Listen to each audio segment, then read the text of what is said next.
हाथी और दर्जी की कहानी। सालों पहले एक गांव रत्नापुर में एक जानामाना मंदिर था। उस मंदिर में रोज एक पुजारी पूजा पाठ करता था।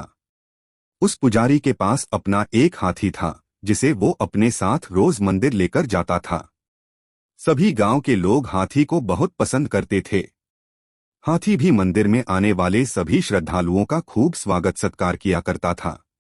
सुबह पूजा पाठ खत्म करने के बाद पुजारी अपने हाथी को नहलाने के लिए तालाब में लेकर जाता था। रोज हाथी तालाब में नहाने के बाद घर लौटते समय दर्जी की दुकान पर रुकता था। दर्जी भी रोज हाथी को प्यार से एक केला खाने को देता। हाथी केला खाने के बाद अपनी सूंड से दर्जी को नमस्ते करके पुजारी के साथ घर चला जाता था। ये सब हाथी और पुजारी की रोजमर्रा की जिंदगी का एक हिस्सा था। एक दिन हाथी जब दर्जी की दुकान पर केला खाने के लिए रुका तो दर्जी को शरारत करने का दिल हुआ।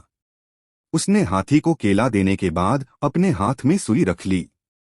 जैसे ही हाथी ने उसे नमस्ते किया, दर्जी ने उसकी सूंड पर सुई चुभा दी। सुई चुभते ही हाथी जोर से चिंघाड़ते हुए करहाने लगा। दर्जी ने हाथी के दर्द का खूब मजाक उड़ाया और जोर जोर से हंसने लगा।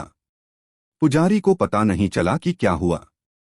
वो हाथी को सहलाते हुए अपने घर लेकर चला गया। अगले दिन फिर पुजारी और हाथी तालाब से लौटकर आ रहे थे। पुजारी कुछ दूर रुककर लोगों से बात करने लगा। हाथी रोज की तरह दर्जी की दुकान पर रुक गया। आज हाथी ने अपने सूंड में कीचड़ भर लिया था। दर्जी अपनी दुकान में बैठकर कपड़ों की सिलाई कर रहा था। जैसे ही हाथी ने दर्जी को देखा, वैसे ही हाथी ने उसकी पूरी दुकान पर कीचड़ फेंक दिया। उस कीचड़ में दर्जी तो भीगा ही, बल्कि उसकी दुकान के सीले हुए कपड़े भी खराब हो गए। इस सब से दर्जी समझ गया कि मैंने कल जो किया था, उसी का दंड हाथी ने मुझे आज दिया है।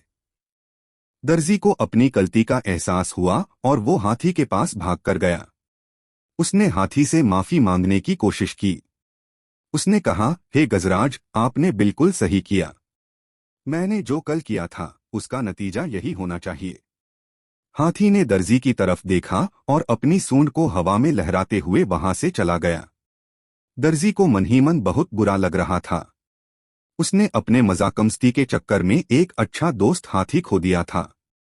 उस दिन से दर्जी ने ठान ली कि वो किसी को भी मजाक में भी नुकसान नहीं पहुंचाएगा।